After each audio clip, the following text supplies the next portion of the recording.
రే మనవడా వెళ్ళరారా. తాత వస్తున్నాడు. మనవడా మీ దండదంలో మొదటగా ఎవరికైతే ఆటలు పడుతుందో వాళ్ళకి నా ఆస్తంతో రాసిచ్చేస్తాను రా. అర్జెంటుగా ఈ విషయం ఆవిడ చెప్పలే. సరే తాత. పసుపు ముఖం అంతా ఛాయ నా మొగుడు వచ్చే సమయమైంది పాయ. ఏమైందండి అంత కంగారు పడతారు? ఏమైందండి? మా తాత మనతో మిత్రులు ఎవరికైతే ఆడపిల్ల ముందు పడుతుందో వాళ్ళకి ఆస్తి మొత్తం రాసిచ్చేతన్నాడే. ఏమే అబద్ధాలు చెప్తే ఆడపిల్ల పుడతారంటే ఈ రోజు ఇది మొత్తం అబద్ధాలే చెప్పు. అలాగేనండి.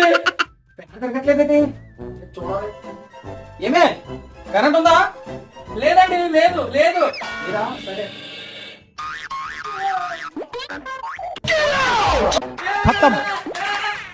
కరెంట్ లేదన్నావు కదే. అబద్ధాలు అంటే ఆడపిల్లలు పడుతున్నారు కదండి. అందుకే